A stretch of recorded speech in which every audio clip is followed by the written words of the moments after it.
않으십니다. 우리 예지가 너무 뚝 떨어져 앉았는데 조금 앞으로 오면 안 될까? 거기가 편해요?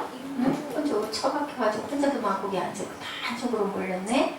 자, 우리 하나님께 할렐루야. 그리고 우리 서로에게 반갑게 눈을 보면서 많이 축복하면 누가 축복을 받아요? 내가 축복을 받아요. 그죠? 자, 할렐루야 샬롬, 할렐루야 샬롬, 샬롬, 샬롬, 샬롬, 샬롬, 샬롬. 하나님 사랑합니다. 여러분 주 안에서 사랑합니다. 네, 우리 사무엘이 아주 뒤에다가 아예 딱딱 틀어놨어요. 본문 말씀을.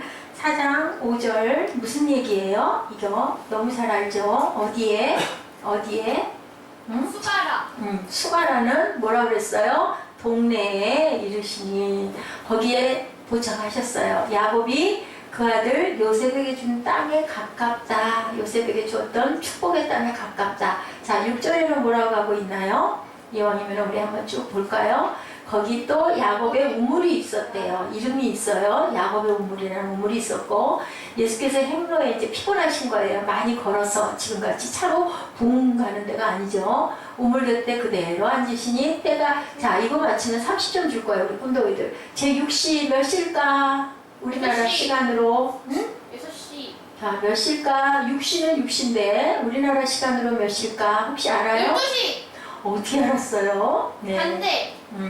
12시예요. 12시면 어떤 12시?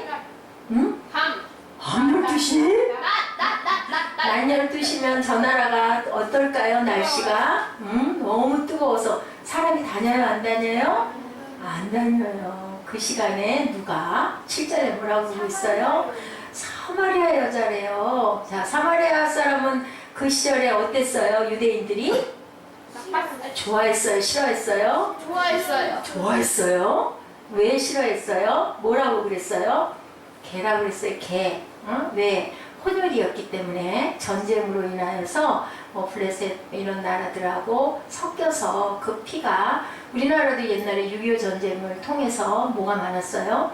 혼혈아들이 많았어요. 그죠? 외국인 군인들이 우리나라에 들어오다 보니까 그 한국에 있는 여성들하고 결혼을 하는 일들이 많이 있어서, 결혼하면 누가 생겨요? 아기가 생겨요. 그래서 혼혈아들이 많았던 것처럼 여기도 그렇게 그 외국인의 혼혈에 피가 섞인 것 때문에 사람이 아니다 유대인들이 엄청나게 미워했어요. 자, 이런 얘기가 있네요. 문빈이에서 사온 흙으로 만든 그 부처님의 이야기, 정승호 씨의 산산조각, 아까 이 시 우리 만들었었는데, 자, 볼 수 있나요? 맨 앞에서부터 한번 우리 감상해 볼까요? 맨 앞에 름비니에서 사온 흙으로 만든 무엇이? 부처님이 마룻바닥에 떨어져 산산조각이 났다. 그때 늘 부서지지 않으려고 노력하는 불쌍한 내 머리를 다정히 쓰다듬어 주시면서 부처님이 말씀하셨대요. 네, 뭐라고 말씀하셨어요? 얼른 허리를 굽히고 무릎을 꿇고 서랍 속에 넣어두었던 순간 뭐를 꺼내놨어요? 여기 띄어쓰기 잘못됐죠? 순간 접촉제를 꺼내서 붙였어요. 그죠? 그랬더니 그 다음에 늘 부서지지 않으려고 노력하는 불쌍한 내 머리를 누가 쓰다듬어 주셨다고요? 부처가 쓰다듬으면서 말씀하셨대요. 뭐라고 말씀하셨어요? 산산조각이 나면 산산조각을 얻을 수 있지. 산산조각이 나면 산산조각으로 살아갈 수 있지. 이게 어떨 때 있었던 시냐면요, 정승호 시예요. 네. 근데 이 시가 모던 시대에 있었던 시다라고 이렇게 나와 있더라고요. 자, 여러분들 아시죠? 모던 시대와 포스트 모던. 저는 어저께 조금 잠깐 찾아봤어요. 모던 시대는 1920년부터 쭉 일어났던 건데, 그것은 뭐냐면요, 그 뭐랄까 감성이 아닌 그런 그 지식, 학문, 그리고 뭐 많더라고요. 그러니까 도형으로 말하면 사각형, 그리고 그러니까 정답형, 그죠? 항상 보면 단정하게 옳고 바르고 막 이런 것이 모던이었대요. 근데 포스트 모던, 우리는 얘기를 하면 막 자유주의를 느끼는데요. 그것을 조금 탈피해서 각자의 개성을 굉장히 중요시하고 꼭 옳지 않은 것도 옳을 수 있다라는 어떤 그 굉장한 개성들이 드러난 게 언제부터냐? 1960년대부터 드러났는데요. 모던 시대에 가장 그 드러났던 부분은 뭐냐면, 여러분들 알죠? 그 히틀러의 그 학살, 사람 학살 이런 것들이 엄청나게 많이 일어나는 그 부작용으로 거기서 반발로 들고 일어나는 게 포스트 모던이라고 합니다. 근데 또 그것도 어때요? 그것도 진리든가요? 거기에도 엄청난 부작용이 많죠. 그러면 진리는 어디만 있을까라는 얘기를 하고 계세요. 진리는 어디에? 하나님께만 온전한 진리가 있다라는 얘기를 오늘 그 주제의 설명입니다.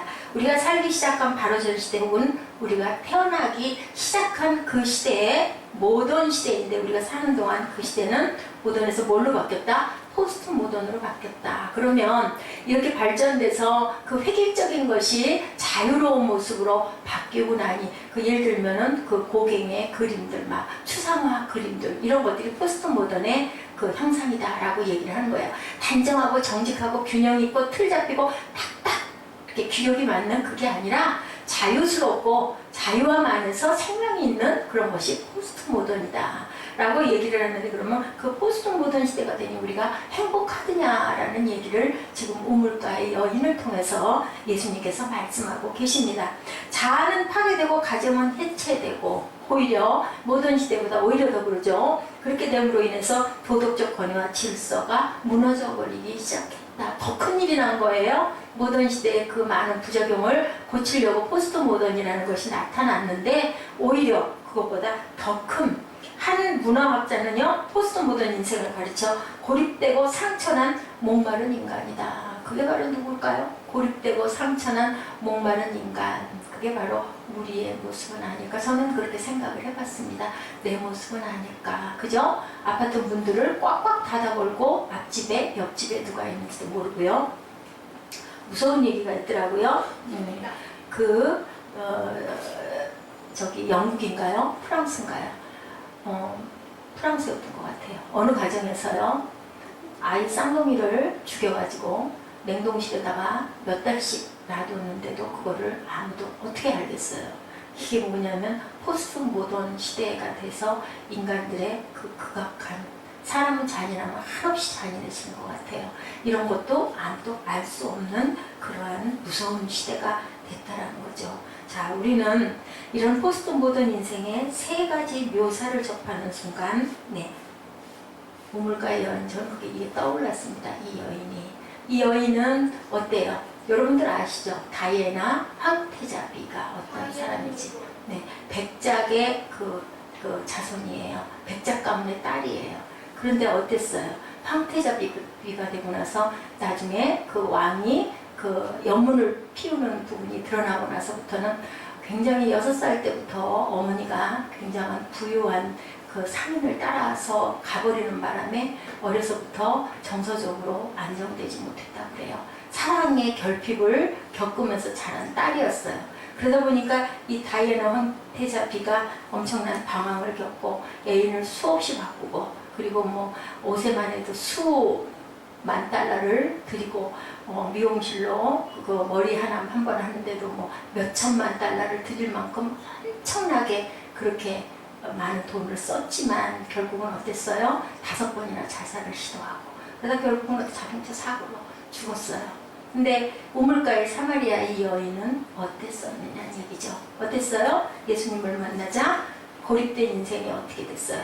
동네 한가운데로 뛰어들어가죠. 그래가지고 여기 와봐라 라고 얘기를 해요. 결국은 뭐예요? 사람들 속에 섞이는 구원받는 여인이 된 사건. 이게 바로 우물가의 여인과 포스트 모던 시대에 아주 무엇도 바꿀 수 없을 것 같은 부유한 권력 있는 층의 여인과의 다른 점. 여러분들은 어떤 여인이 되시고 싶으신가요? 우물가의 여인이 되고 싶으세요? 아니면 다이아나 황태자비가 되고 싶으세요? 누가 되고 우물가의 여자. 그래요. 우물가의 여인이 되고 싶죠. 이게 포스트 모던 인생의 문제점을 우리가 짚어가는 그러한 해입니다. 자, 포스트 모던 인생의 문제는 뭐였다고요? 첫 번째로 그 우물가의 여인이 왜 6시, 우리 한낮 12시, 그 나라에서는 아무도 다니지 않는 12시에 우물가에 물을 기르러 왔어요? 왜 왔어요? 사람들이 자기를 싫어하는 사람들을 보고 싶지 않아서 자존감이 무너진 거예요. 그러면 안 되겠죠? 자, 그러자네. 그러면 안 되겠죠? 사람들 속에 섞여야 돼요. 이 여인은 어떤 여인이었다? 예수님을 만나기 전까지 고립된 사람이었다라는 거예요. 무엇에? 포스트 모던의 아주 그 하나의 표본과 같은 그러한 사람이었다. 사람 만나는 것이 부담스러웠던 거예요. 아까 얘기했죠? 살해당한 쌍둥이 아기가 비닐에 포장이 된 채 냉동실에 몇 달이고 있어도 아무도 알지 못하고 스스로 문을 닫아오고 요즘은 좀 나아졌더라고요. 엘리베이터 탈 때 우리 아이들이 아주 귀한 역할을 하는 것 같아요. 저도 잘 못하는데 그냥 목례만 하죠. 그냥 뭐 고개 숙이고 그냥 웃기만 하는데 뭐 안녕하십니까 인사를 잘 못해요. 근데 우리 아이들이 안녕하세요 그러고 하면 이제 상대방 어른들도 아유 그래 안녕 안녕 하고 인사하는 우리 아파트에서 종종 보는데요. 그렇게 지내야 할 건데 옛날에는 어땠어요? 담들도 없었고 그리고 막 옆집에 뭐 부침개 하나 부치면 막 서로 나눠 먹고 냄새가 나면 또 막 찾아가요. 뭐 맛있는 거 하시오? 그러고 가면 또 아이고 이거 하니까 좀 드세요. 이제 그렇게 살았는데 요즘에는 그런 게 많이 없어졌다는 거죠. 근데 이제 조금 교회에서도 어때요? 엘리베이터 타면은 주일날 예배드리러 갈 때 중형 교회 이상 되는 교회들은 사람이 많잖아요. 그러면은 엘리베이터 타면서 어떻게 해요? 팍 이렇게 딱 경직돼가지고 천장 쳐다보고 딴 데 쳐다보고 이러고 있다가 엘리베이터 버튼 후루룩 내려서 내가 얼른 빨리 가서 나가기 편리한 자리에 앉아야지 막 그러고 뛰어가서 앉고 그런 것들이 왜 우리는 예수 안에서 교회 안에서는 다 형제 자매인데 왜 꼭 우리가 그렇게 살아야 하느냐. 포스트 모던의 극대화 그러지 말라고 하시는데 하물며 심지어는 교회에서도 그런 모습. 우리 교회는 어때요? 우리 교회는 어때요? 사무엘? 우리 교회 오면은 고개 탁 옆으로 돌려요? 얼굴 보면 어때요? 할렐루야 하고 인사하죠. 안녕 하고 인사하죠. 그런 교회가 돼야 된다라는 거죠. 피플스라는 잡지에 한 대학교 미식 축구팀 코치의 이야기가 적혀 있었어요. 그가 코치하던 팀이 잘 나갈 때 그 주변에 친구들이 엄청 많았다고 그래요. 근데 그 코치가 이제는 함을 갔어요. 이제 잘 안 되고 경기에도 자꾸 지고 그러다 보니까 아무도 이 사람을 찾아오지를 않아서 너무너무 슬프고 우울해서 이해할 것 같아요. 그 마음을. 엄청 주변에 사람들이 많고 자기를 칭찬하고 막 이러던 사람들이 없어져 버리고 나니까 오히려 그냥 평범했던 사람보다도 더 아마 힘들었을 거예요.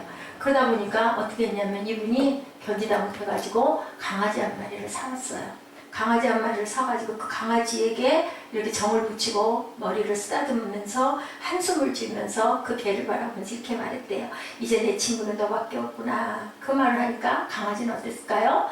보살펴 주니까 꼬리를 살랑살랑 흔들더래요. 그러면서 이렇게 얘기를 했대요. 남편이. 아유 너 같은 친구가 하나만 더 있었으면 좋겠다라고 얘기를 했대요. 그리고 중얼중얼 얘기를 했대요. 그랬더니 옆에 앉아있던 아내가 그 뒷날 뭐 했을까요? 강아지 한 마리를 또 사다 갖다 옆에다 탁 놔두지더랍니다. 예, 그 얘기는 아내에게 뭐라고 얘기한 걸까요? 나하고 좀 친구가 되주면 어떻겠어? 라는 말을 남편은 이렇게 돌려서 했는데 아내는 귀찮으니까 듣기는 들었고 아무래도 그 아내가 아주 나쁜 건 아닌 것 같아요. 강아지를 한 마리 옆에다 사다 놔줬으니까요. 예, 설교가 찰스 스윈돌이 글에 이렇게 썼네요. 미국 캔사스 신문에 어느 날 이런 광고 기사가 실려 있었대요.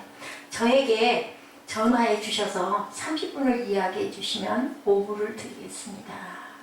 이것도 이해할 수 있어요. 많이 외로울 때, 힘들 때 여러분들 누군가가 나하고 큰 문제가 큰 관련이 없는데 누군가가 카톡으로 인사를 하거나 무슨 얘기를 걸면 내가 직장에서 힘들고 바쁠 때라도 조금 관심을 가져주세요. 그 사람은 누군가에게 뭔가를 이렇게 얘기를 하고 싶고 소리를 내고 싶은 거예요. 그러다 보니까 나하고 30분만 얘기를 해주시면 내가 5불을 주겠습니다 라는 광고를 내는 거죠. 이런 사람은요 그래도 조금 희망이 있는 거예요. 다 고립이 되고 입도 다물고 누구에게도 말을 붙이지 않고 방어벽으로 탁 쌓고 들어앉아 있는 사람 결국 어떻게 될까요? 그러다가 다이애나 황태자처럼 자살을 기도하기도 한다는 거죠. 뭐가 들어오는 거예요? 자살의 영이 들어오는 거예요. 이런 삶을 살아서 뭐할까? 아무도 나를 알아주지도 않고 아무도 나를 친구를 해주지도 않고 누구하고도 얘기할 수도 없고 나는 살아갈 아무런 힘이 없어 이렇게 돼버리는 거죠. 자, 그런데요 이런 인생은 어떤 인생이냐? 네, 상처가 난 인생이라는 거죠. 사마리아 여인은 어떤 상처가 있어요? 남편을 5번이나 가렸어요. 6번째 남편도 내 남편이 아니다 라고 얘기를 할 만큼 예수님은 알고 계셨죠. 그 얘기를 했을 때 내 남편을 데려와라 했더니 저는 남편이 없나이다 하니까 뭐라 그래요? 너는 5번 시집을 갔고 지금 있는 남편도 내 남편이 아니니 너는 남편이 없다는 말이 맞다. 그 소리를 듣고는 여인은 뭐가 뜨였어요? 귀가 열렸어요. 눈이 열렸어요. 어떻게 이분이 나를 알았을까? 깜짝 놀란 거죠. 그러면서 주여라는 소리가 나옵니다. 이 여인에게 무엇이 왔어요? 귀한 생명이 찾아온 거예요. 자, 이 예수님께서 왜 이곳을 꼭 거기를 경유를 해서 들렸을까요? 이 여인을 구원해야 되기 때문에 여기를 들렸다라는 거죠. 자, 유대인들은 그들이 혼혈인이라고 그래가지고요, 사마리아 땅의 사람들을 같이 대거리를 안 해요. 4장 7절인가요? 사마리아 여자 하나가 물을 길러 왔으니 예수께서 물을 좀 달라 하시니 8절에 뭐라 그래요? 여인이 8절에 뭐라고 하는가요? 8절, 9절 볼까요? 뭐라 그래요? 자, 그 다음 절. 자, 사마리아 여자 뭐라고 말해요? 당신은 유대인으로 어찌하여 사마리아 여자 나에게 물을 달라 하나이까 하니 이는 유대인이 사마리아인과 상종치 아니함이라. 물 달라 그러면 우리 같으면 물 뜨는 길이면 그냥 줄 것 같아요. 근데 이 여인의 무엇이 있어요? 저 안에, 말 안에 상처가 있는 거예요. 왜 유대인이 나한테 물을 달라 그래요? 이상한 일도 다 있네 하는 얘기의 뜻을 담고 있어요. 왜요? 상처가 있는 거죠. 유대인들은 절대로 사마리아 사람하고 말을 안 시켰으니까. 유대인들은 어떻게 뭐라고 말했냐면요, 사마리아 놈들의 빵을 먹는 자는 돼지의 살코기를 먹는 것과 같다라고 얘기했다고 그래요. 돼지의 살코기를 먹는 것 같다는 말은 뭘까요? 그 빵을 먹는 사람. 돼지고기를 그 사람들은 부정한 음식이기 때문에 먹지 않았기 때문이에요. 우리 레위기에서 배웠죠. 예, 굽이 갈라진 것, 굽이 붙은 것, 이것에 분류가 있듯이 돼지는 아주 더러운 거라고 해서 절대로 먹지를 않았기 때문에 이렇게 얘기를 해요. 내면적인 상처가 튀어나온 거죠. 예수조차도 피하고 싶었던 거예요. 그 포스트 모던의 아주 극대화의 그 표현이요, I don't care예요. 난 상관없어. 그리고 leave me alone. 나를 내버려 두세요. 내가 하고 싶은 대로 할 수 있게 두세요. 참견하지 마세요. 자, 그렇다면 우리도 이런 말을 누구에겐가? 웬 참견이야? 냅둬. 그런 얘기 많이 하죠. 너나 잘해. 얘기하죠. 그렇다면 당신도 포스트 모던의 인생이다라는 거죠. 이 여인은 고립된 인생이었고, 이 여인은 상처받은 인생이었고, 이 여인은 목마른 인생이었다는 거예요. 근데 목마른 이 여인에게 누가 찾아오셨어요? 네, 구세주이신 예수 그리스도가 일부러 거기를 들리셨어요. 남들은 거기를 일부러 안 가는데 예수님은 거기를 일부러 가셔서 물 좀 달라라고 여인에게 먼저 청하세요. 아까 우리 기도할 때 에스더 집사님 기도했죠. 예, 내가 나를 택한 것이 하나님이시지 내가 간 게 아니다. 하나님께서는 우리를 택해서 부르셨어요. 우리 생각에는 예배 어떻게 하다 보니 왔지, 어떻게 하다 보니까 예수 믿게 됐지, 우리 집안 식구들이 예수를 믿으니까 그저 나도 교회에 오는 거지 라고 얘기하겠지만 우연히 되는 일은 세상에 없어요. 이 다음에 세월이 흐르고 나면요, 아, 이래서 내가 이런 인연으로 이렇게 새 생명, 새빛교회를 우리 보라자매가 왔구나 또 깨닫게 될 것이고요. 목사님에게 뭔가 영감이 번뜩 가고 스쳤어요. 우리 김종국 형제 역시도 아마 내가 이래서 이 새빛교회를 이렇게 몇 년씩 끊어질 듯 하면서 이어진 그것은 억지로 아니면 일부러는 절대로 될 수 없는 일이다. 우리 사무엘과 예지도 마찬가지일 거예요. 목마른 인생의 특성이 뭘까요? 특색이 한 자리에 절대 있지를 못해요. 그래서 우리는요, 그 자리에 떡이 붙은 사람들은 오히려 괜찮은 거예요. 근데 그냥 여길 가도 마땅치가 않고 저기에 가서 앉아도 우리 그러죠. 자리 한번 잡을 때 이 자리도 썩 아닌 것 같고 또 이건 또 여기서 이렇고 하다 보면 자꾸 옮겨다니는 특성을 갖고 있어요. 예수님은 이 여인의 목마른 인생인 것을 알고 있었어요. 얼마나 목이 말랐으면 남편을 5번이나 바꿨겠습니까? 말이 5번을 바꾼 거지. 그 시대에 그 사마리아 여인이 남편이 5번이 바뀌고 6번째 남편이면 그 여인은 과연 어떤 삶이었을지 우리가 심히 짐작을 합니다. 요즘 세상에 돈이 많고 지식과 학문이 높은 아니면 뭐 장차관을 했다거나 유명한 영화배우라거나 이런 사람들 같으면 가끔 있을 수도 있는 일이고 뭐 그럴 수도 있지인데요. 그 시절에 남편을 5번이나 바꾼 이 여인은 어떤 사람이었을까? 어떻게 해도 만족이 없는 거죠. 어떻게 해도 자꾸 바꾸는 거죠. 예, 어때요? 이런 사람들 애인을 바꾸죠. 그리고 또 직장도 바꿔보죠. 파트너도 바꿔보죠. 옷도 갈아입어보죠. 또 자기의 어떤 그 레저도 한번 바꿔봅니다. 취미생활도 바꿔봅니다. 종교도 바꿔봅니다. 바꿔보다 보니까 교회도 여기보다는 저기가 나은 것 같고 저기를 가보니까 또 뭔가 또 그게 또 이 부분이 또 마음에 안 들고 또 그래서 또 다른 또 교회를 가보니 또 이거는 괜찮대 저건 마음에 안 들고 어딘들 마음에 꼭 드는 데가 어디가 있겠습니까? 이렇게 방황하는 유리하는 인생이 돼버리는 거죠. 무엇을 해도 목이 마른 겁니다. 그래도 만족이 없습니다. 끝없는 목마름. 예, 김지아 시인이죠. 그때 그 우리 군부 독재 1970년대 초인가요? 그 최루탄 가스가 나를 때 김지아 시인의 타는 목마름. 타는 목마름으로 내 이름을 남몰래 쓴다. 뭐라 그래요? 민주주의여 만세. 그때는 정말 민주주의가 그리웠었던 거죠. 저는 조금 알아요.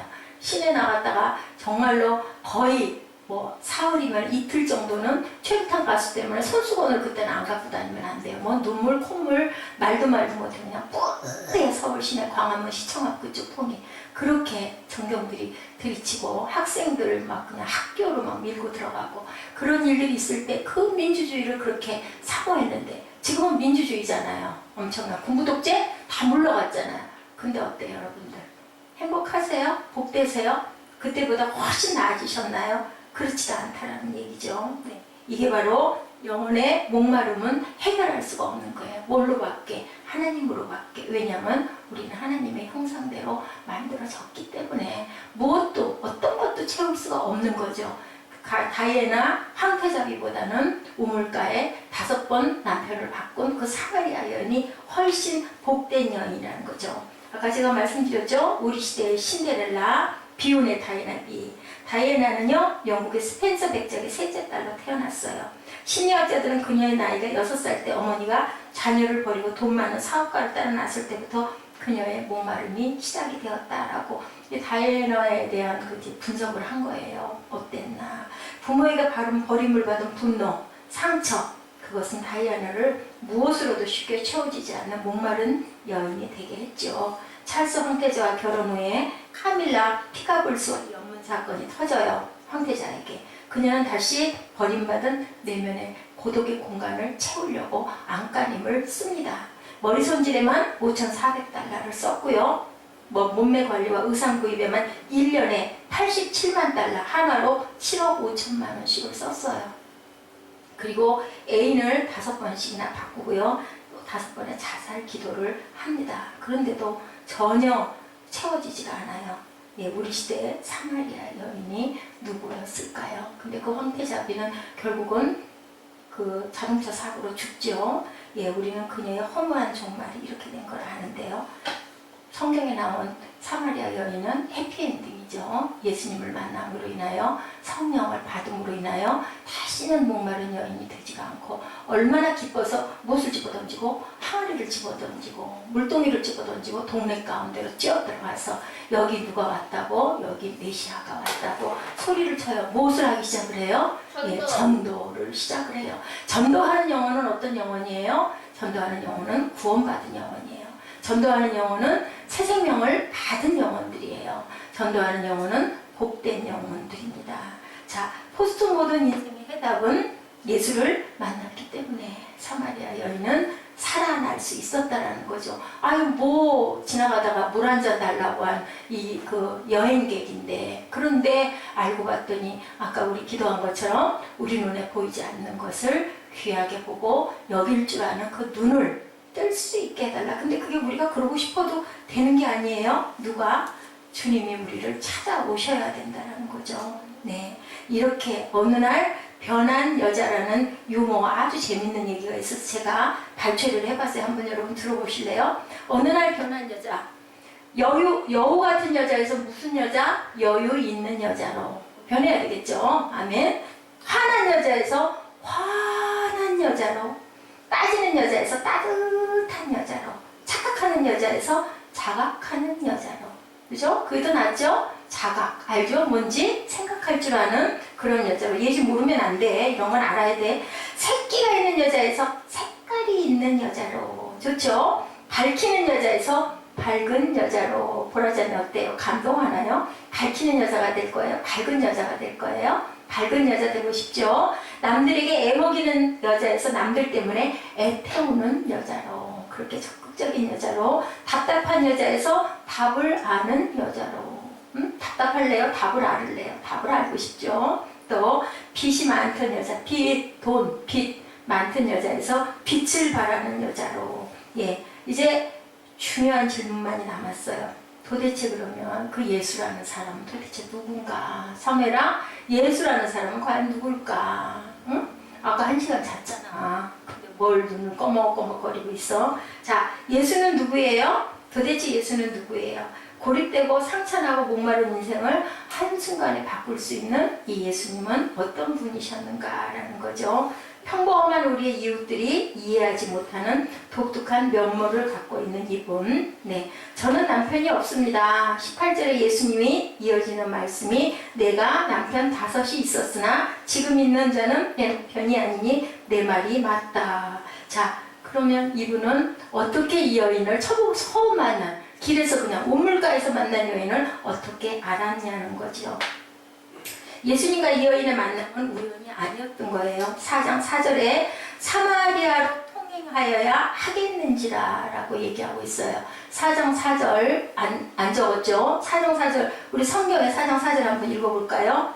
유대를 떠나서 다시 갈릴리로 가실새 4절에 사마리아를 통과하여야 하겠는지라. 왜 여기를 가여야 하겠는지라. 원래 거기 안 다니던 길이에요. 근데 이 여인을 예수님은 미리 알고 만나야 되기 때문에 그쪽으로 가셔야 하겠다라고 이렇게 얘기를 하신 거예요. 의도적으로 이 땅에 오셔서 우물가에 먼저 도착하여 이 여인을 기다리고 계셨던 거죠. 그러면 이 만남이 누가 그래요? 노사연이가 그러죠. 우리의 만남은 우연이 아니야 인 것처럼 예수님도 우연인 것 같지만 그 여인을 기다리고 있었던 거예요. 구원해 주시고 싶어서. 예수님은요, 우리는 희망이 있어요.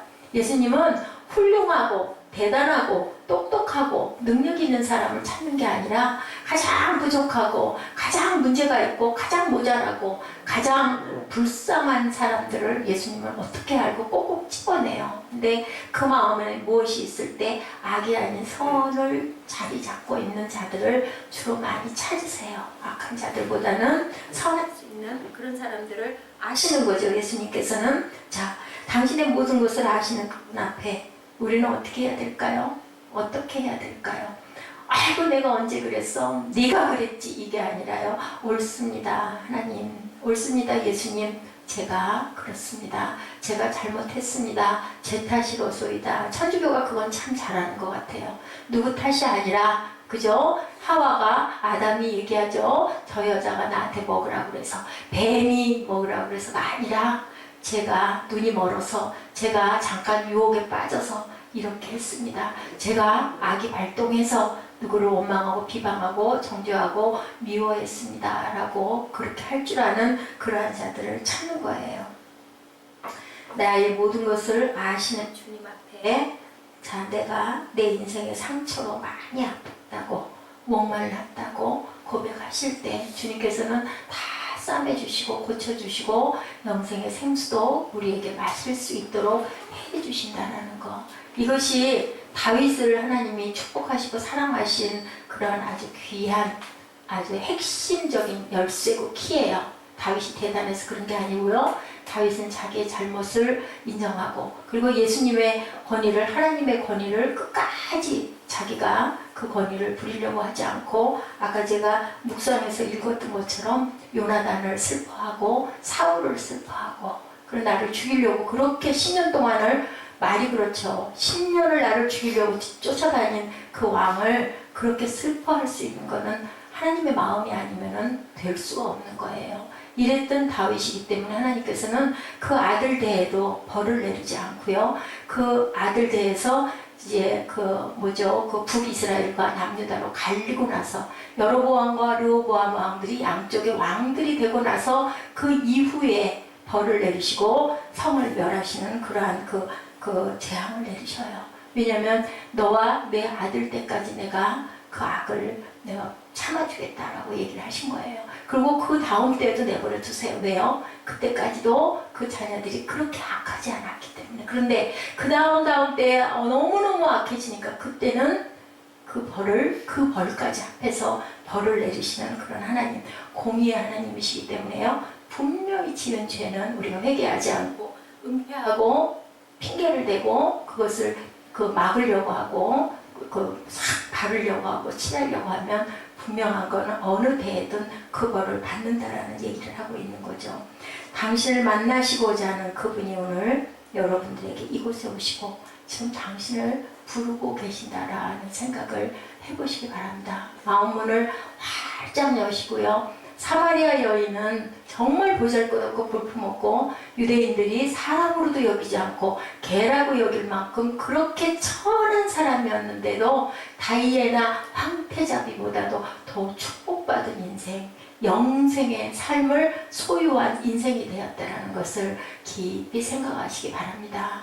우리가 생각할 때는 다이애나 황태자비가 훨씬 유명하고 훌륭하고 멋지고 아름답고 그죠? 권력과 부귀영화가 다 있는 것 같죠. 그 옛날에 있었던 그 아주 사람도 아닌 사마리아에 있는 그 여인, 남편이 5번이나 바뀌고 6번째인 남편을 지금도 내 남편이 아닌 그 사람을 두고 한낮에 우물에 물은 있어야 되겠고 하니까 그때 앞에 물길로 온 그 여인하고 어떻게 비교가 되겠습니까? 그런데 하나님께서는 그 여인은 구원하셨고 다이애나 황태자비는 교통사고로 죽을 수밖에 없는 사망으로 떨어지는 그런 역사가 있게 하셨다는 것을 여러분들 깊이 생각해 보셔야 합니다.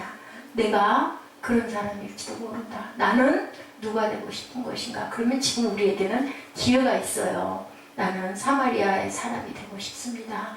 나는 부귀영화, 재산, 명예 이거 별로 필요 없습니다. 라는 고백을 하실 수 있는 담대한 저와 여러분들, 세상에 무엇이 있어도 아무 소용이 없고 한낱 그 들풀과 같고 꽃은 시들고 마른다 그러죠. 한때 우리의 보화를 쌓아놓을 수 있는 기회가 있는 지금일 때 회개하시고 기도하시는 저와 여러분들 되시기를 주의 이름으로 축복합니다.